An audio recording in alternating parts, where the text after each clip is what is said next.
He hasn't texted in 3 days. She's checked her phone 47 times.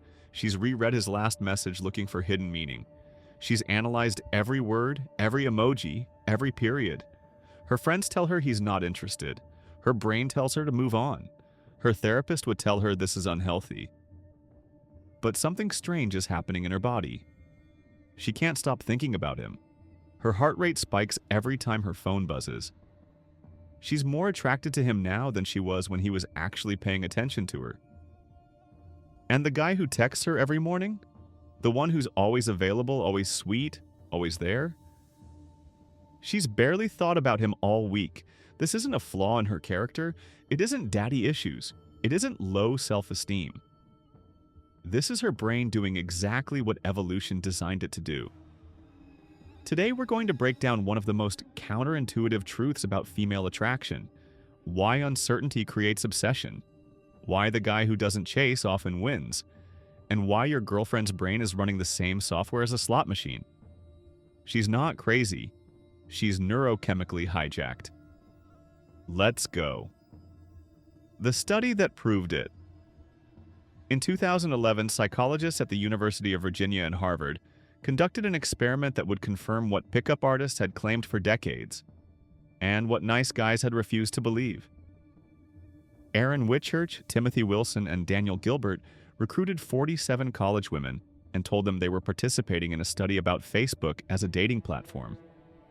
Each woman was shown profiles of 4 men who had supposedly viewed her profile and rated her attractiveness. But here's where it gets interesting. One group was told, "These are the 4 men who liked you the most." Another group was told, "These are 4 men who rated you about average." And the third group? They were told, "We're not sure, these men either liked you a lot or rated you average. We don't know which." Then they measured attraction. The results? Women in the uncertain group, the ones who didn't know where they stood, were significantly more attracted to the men than women who knew they were liked. Read that again. The women who knew they were desired were less interested than the women who had no idea. This directly contradicts the reciprocity principle, the psychological rule that says we like people who like us. It's one of the most replicated findings in social psychology. And yet, uncertainty beat certainty. Mystery beat clarity. Not knowing beat knowing. Why? The dopamine trap. To understand this, we need to talk about a neurotransmitter that runs your girlfriend's reward system. Dopamine. Dopamine isn't the pleasure chemical like most people think. It's the anticipation chemical, the wanting chemical, the what happens next chemical. Dopamine doesn't spike when you get the reward. It spikes when you expect you might get the reward but aren't sure. This is why gambling is addictive. Not because winning feels good, but because almost winning, maybe winning, the possibility of winning, keeps the dopamine pumping. Slot machines don't pay out on a predictable schedule, they pay out randomly. And this randomness, this unpredictability, is what makes them impossible to walk away from. Psychologists call this intermittent reinforcement, and it's the most powerful conditioning schedule ever discovered. B.F. Skinner figured this out in the 1950s with rats and pigeons. Give an animal a reward every time it presses a lever. It presses the lever, gets the reward, stops pressing. Simple. But give the reward randomly. Sometimes yes, sometimes no, never predictable. The animal will press that lever until it collapses from exhaustion. It cannot stop. Now replace the lever with a phone. Replace the reward with a text message. Replace the animal with your girlfriend. She's not checking her phone because she's desperate. She's checking because her brain is caught in a dopamine loop that evolved millions of years before phones existed. When he texts consistently, every day, same time, predictable, her dopamine system says, "Okay, I know what to expect." The uncertainty resolves. The craving fades. She moves on to something else. When he texts randomly, sometimes immediately, sometimes 3 days later, sometimes never, her dopamine system says, "I don't know when it's coming. I need to stay alert. I need to keep checking." She becomes addicted to the uncertainty itself, not to him, to the not knowing. Why uncertainty creates obsession. The Whitchurch study revealed something even more important than the attraction ratings. They measured how much the women thought about the men. Women in the uncertain condition reported thinking about the men significantly more than women in either other group. And this rumination, this constant mental occupation, was what drove the attraction. When you don't know how someone feels about you, your brain can't close the file. It keeps the case open, keeps returning to it, keeps analyzing.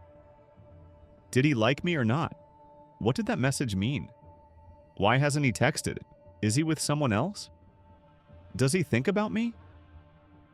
Every unanswered question is a cognitive loop that won't resolve, and your brain hates unresolved loops, so it keeps processing, keeps returning, keeps obsessing.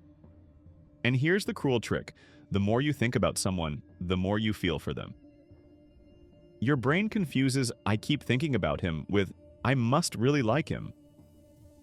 This is called misattribution of arousal. The brain feels mental activity, elevated attention, heightened processing, emotional fluctuation, and interprets it as attraction.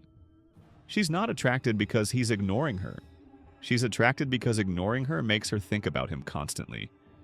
And thinking about him constantly feels like love. The nice guy who's always available? She doesn't think about him because there's nothing to figure out. No mystery, no uncertainty, no open loop, no dopamine, no obsession, no spark. The evolutionary angle. But wait, this seems like a bug, not a feature. Why would evolution wire women to be attracted to men who show less interest? Because in the ancestral environment, a man who showed less interest was often a man with more options, and a man with options was a man of value. Think about it from a survival perspective. A man who dropped everything to chase one woman signaled low status. If he had nothing better to do, if no other woman wanted him, if his entire existence revolved around her approval, what did that say about his value? But a man who maintained his own priorities? Who didn't immediately commit all his attention? Who seemed to have other demands on his time? That man signaled abundance. High status, options, pre-selection. And pre-selection, the idea that women are attracted to men who are already desired by other women, is one of the most robust findings in evolutionary psychology. If other women want him, there must be something valuable about him. Her brain doesn't need to figure out what. The social proof does the evaluation for her. So when a man ignores her, when he doesn't reply instantly, doesn't always say yes, doesn't make her the center of his universe, her ancient brain doesn't interpret this as rejection. It interprets it as evidence that he might be worth pursuing. The nice guy trap. Now we can understand why the nice guy strategy fails so catastrophically. The nice guy believes attraction is transactional. If I give her attention, she'll give me attraction. If I show interest, she'll show interest back. If I'm always available, she'll appreciate me. But attraction doesn't work like a vending machine. You don't put in kindness coins and get out desire. Here's what the nice guy actually communicates. I have nothing more important than you equals low status. I'll rearrange my life for you equals desperation. I'll always respond immediately equals no other options. I'll never make you work for my attention equals low value. None of this is consciously processed. She doesn't think, what a loser. She just feels nothing. No spark, no chemistry, no attraction. Meanwhile, the guy who takes 6 hours to respond, he's communicating the opposite. I have a life equals high status. You're not my only priority equals abundance. My attention must be earned equals high value. Again, not consciously processed. She just feels something. Interest, intrigue, chemistry. This isn't fair. This isn't logical. This isn't what she says she wants. But her ancient brain doesn't care about fair. It cares about survival. And for 100,000 years, the man with options was the man worth pursuing. The anxiety, attraction, confusion. Here's the darkest part of this whole mechanism. Many women confuse anxiety with attraction. When she doesn't know how he feels, she experiences elevated heart rate, racing thoughts, emotional fluctuation, difficulty concentrating, physical restlessness. You know what else causes those symptoms? Attraction, excitement, being in love. The physiological signature of anxiety and the physiological signature of desire are nearly identical, and the brain is terrible at distinguishing between them. So when she feels anxious around him, because she doesn't know where she stands, because he's unpredictable, because she can't control the outcome, her brain misreads those signals. I feel all this intensity. It must be love. No, it might be cortisol. It might be stress.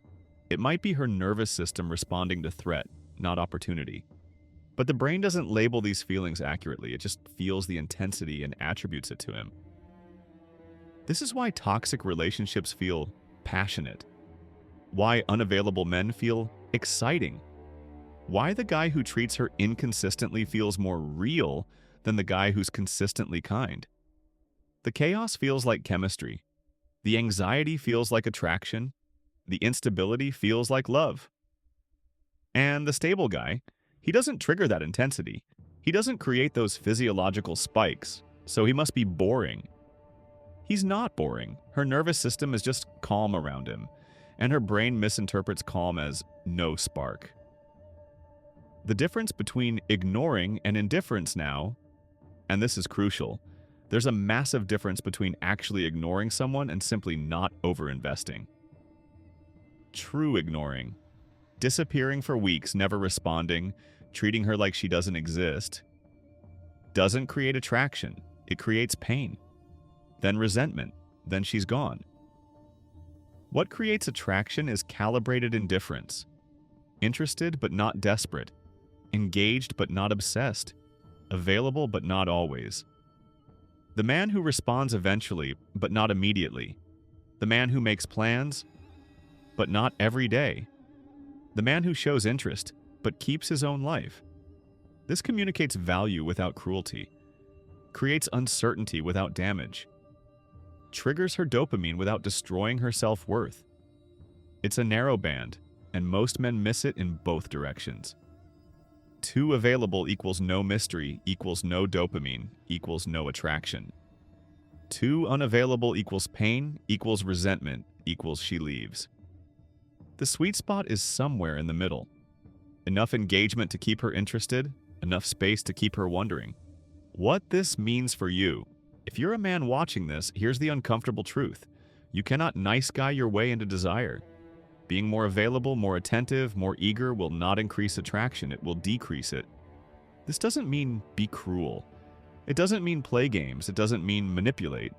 It means have a life, have priorities, have a schedule that doesn't bend completely around her existence. It means don't respond to every message instantly. Don't always be available. Don't make her the center of your universe before she's earned that position. It means create some uncertainty, not through games, through genuinely having other things going on. If you're a woman watching this, here's what you need to know. That spark you feel with the unavailable guy, it might not be love. It might be dopamine responding to uncertainty, anxiety masquerading as attraction. The guy who makes you feel calm, stable, secure, he might be the better choice. Especially because he doesn't trigger that addictive intensity. Your brain evolved in an environment where female survival depended on reading male status accurately. High-status men were busy, distracted, in demand.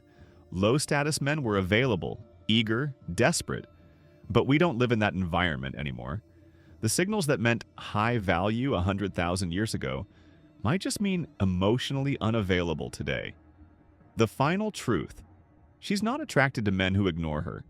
She's attracted to the uncertainty that ignoring creates. Her dopamine system is responding to the unpredictability, not the rejection. Her brain is running an ancient program that equates hard to get with worth getting. And the guy who's always there, he never triggers that system. Never creates that uncertainty, never becomes an unsolved puzzle her brain can't stop working on. This isn't a flaw in women. It's a flaw in the mismatch between ancient brain wiring and modern dating. The nice guy treats women like rational actors who will reward investment with attraction. The unavailable guy, whether he knows it or not, treats women like what they actually are: biological systems with reward circuits that respond to uncertainty. Neither approach is right. Both are manipulating the same machinery, but only one of them works. She doesn't want to feel this way. She'd probably choose to be attracted to the consistent, reliable, always there guy if she could. She knows he's the better choice. Her friends know, her mother knows. But her dopamine system doesn't care about better. It cares about uncertain. And until she learns to recognize the difference between anxiety and attraction, she'll keep chasing the guy who doesn't chase back. And the nice guy will keep wondering what he did wrong. Subscribe if you want to understand why attraction works the way it does. Not how it should work, how it actually works. See you next time.